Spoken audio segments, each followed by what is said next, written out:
Secret of the Millionaire Mind, Mastering the Inner Game of Wealth. Think Rich, to Get Rich. T. Harv Eker.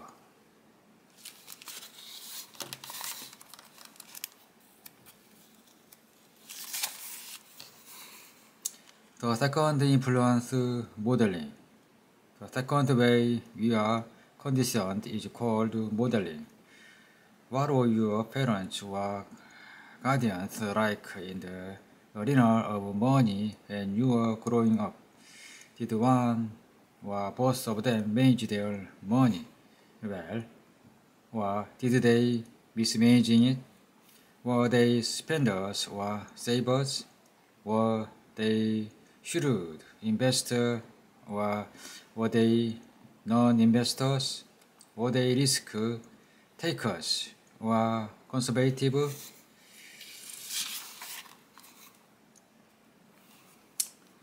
Was money consistently there or was the flow more sporadic? Did money come easily in your family or was it always a struggle? Was money a source of joy in your household or the cause of bitter argument? Why is this information important? You've probably heard the saying, money see, monkey do. Well, humans aren't far behind. As kids, we learn just about everything from modeling. Although most of us would hate to admit it, there's more than a grain of truth in the world saying, the apple doesn't fall too far from the tree. This reminds me of the story about a woman who prepared ham for dinner by cutting off both ends. Her bewildered husband asks why she cut off the ends. She replies, "That's how my mom cooked it." Well, it just so happened that her mom was coming for dinner that night. So they asked her why she cut off the ends of the ham. Mom replies, "That's how my mom cooked it." So they decide to call grandma on the phone and ask why she cut off the ends of ham. Her answer, "Because my pan was too small." The point is that, generally speaking, we tend to be identical to one or a combination of our parents in the arena of money. For example, my dad was an entrepreneur. He was in the home building business. He built anywhere from a dozen to 100 homes per project, which project took a huge amount of capital investment. My dad would have to put up everything we had and borrow heavily from the bank until the home was sold and the cash came through. Consequently, at the beginning of the which project, we had no money and were in debt up to our eyeballs. As you can imagine, during this period, my dad was not in the best mood, nor was generosity his strong suit. If I asked him for anything that cost even a penny, his standard reply after the usual, "What am I made of money?" was, "Are you crazy? Of course, I wouldn't get a dime. But what I would get was that don't even think of asking again." Glare. I'm sure you know the one. This scenario would last for about a year or two until the homes were finally sold. Then we'd be rolling in dough. All of a sudden, my dad was a different person. He'd be happy, kind, and extremely generous. He'd come over and ask me if I needed a few bucks. I felt like giving him his glare back, but I wasn't that stupid, so I just said, "Sure, Dad, thanks," and rolled my eyes. Life was good.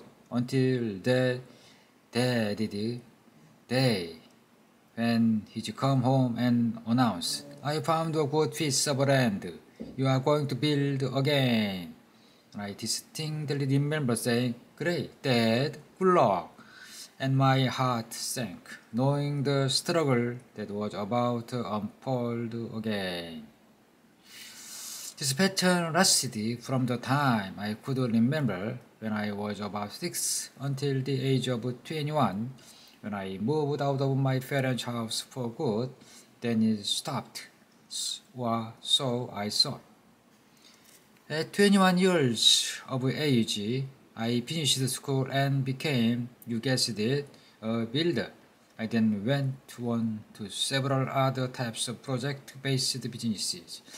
For some strange reason, I'd make a small fortune, but just a short time later, I'd be broke. I'd get into another business and believe I was on top of the world again, only to hit bottom a year later. This up and down pattern went on for nearly 10 years before I realized that maybe the problem wasn't the type of business I was choosing, the partners I was choosing, the employees I had, the state of the economy, or my decision to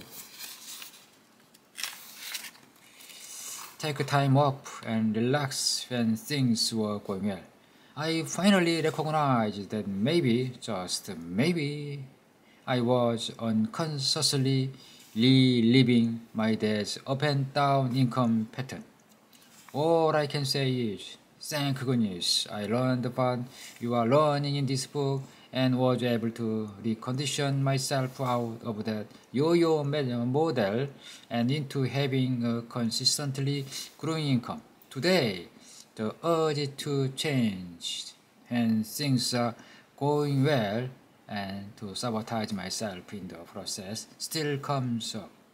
But now there's another file in my mind that absorbed this feeling and say, thank you for sharing. Now let's get refocused and back to work. After example come from one of my seminars of Orlando, Florida. As usual, people were filing up to the stage one by one to get an autograph and say hello or thank you or whatever. I'll never forget one old gentleman because he came up sobbing.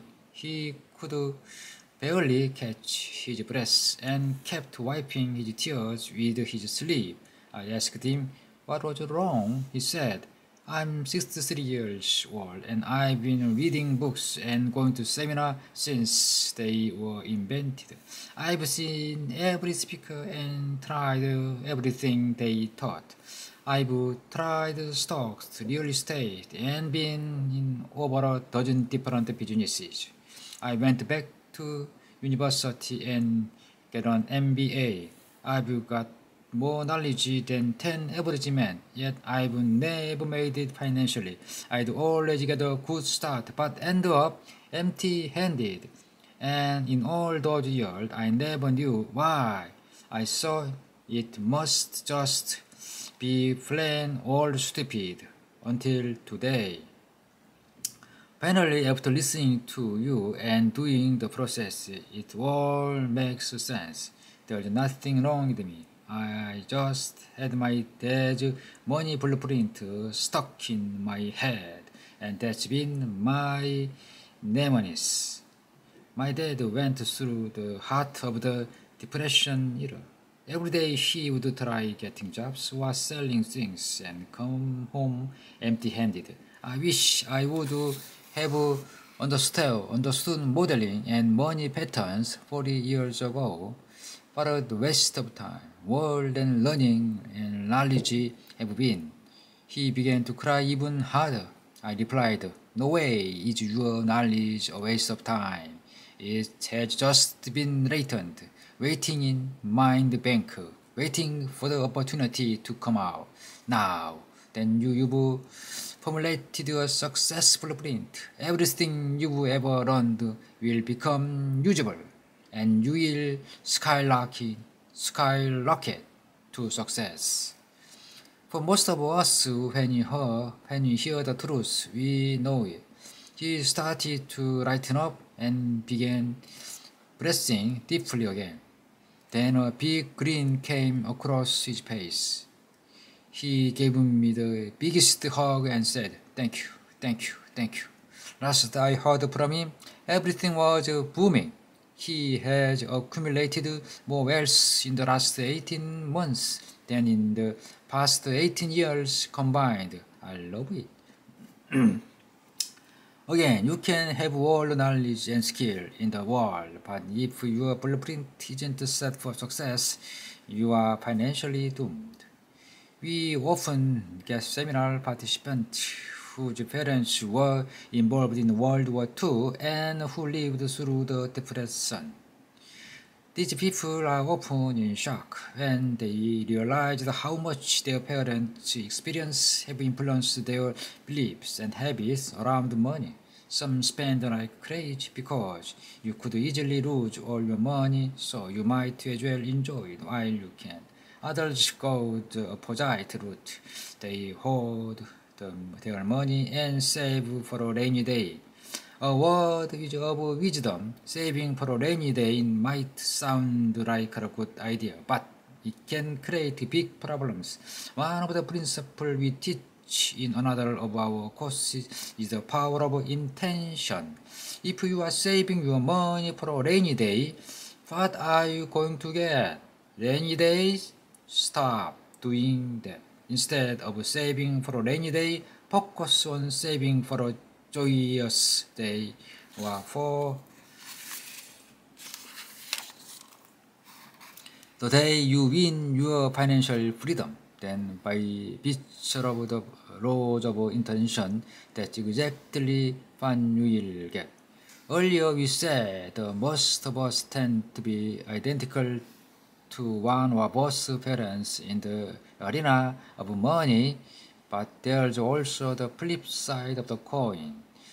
Some of us end up being exactly the opposite, the one or both parent. Why would that happen? Do the word anger and rebellion ring the bell? In short, it just depends on how ticked up you were at them. Unfortunately, as little kids, we can't say to our parents, "Mom and Dad, have a seat. I'd like to discuss something with you. I'm not fond of the way you are managing your money or, for that matter, your lives, and therefore, when I become an adult, I'll be doing things quite differently. I hope you understand. Good night now, and pleasant dreams." No, I doesn't go quite that way. Instead, when our buttons are pushed, we generally freak out, and what comes out sounds more like, "I hate you. I'll never be like you. When I grow up, I'm gonna be rich. Then I'll get whatever I want, whatever you like it or not." Then we run to our bedroom, slam the door, and start pounding our pillow or whatever else is at hand to vent our frustration. Many people who come from poor families become angry and rebellious about it. Often they either go out and get rich or at least have the motivation to do so. But there's one little hiccup, which is actually a big bump. Whether such people get rich or work their buns off trying to become successful, they are not happy. They are not usually happy. Why? Because the root of their wealth or motivation, the money, is anger and resentment. Consequently, money and anger become linked in their minds, and the more money such individuals have or strive for, the angrier they get. Eventually, the higher self says, I am tired of being angry and stressed out. I just want to be peaceful and happy." So they ask the same mind that created the link what about the situation, to which their mind answer, if you want to get rid of your anger, you are going to have to get rid of your money. So they do. They subconsciously get rid of their money. They overspend or make a poor investment decision or get a financially disastrous divorce, or they sabotage their success in some way, some other way. But no matter, because now these folks are happy, right? Wrong. Things are even worse because now they are not just angry, they are broke and angry. They got rid of the wrong thing. They got rid of the money instead of the anger, the fruit instead of the root. Meanwhile, the real issue is and always was the anger between them and their parents. And until the anger is resolved, they'll never truly happy or peaceful regardless of how much money they have or don't have. The reason or motivation you have for making money or creating success is vital. If your motivation for acquiring money or success comes from non-supportive roots such as fear, anger, or the need to prove yourself, your money will never bring you happiness. Wealth principle. If your motivation for acquiring money or success comes from a non-supportive root, such as fear, anger, or the need to prove yourself, your money will never bring you happiness.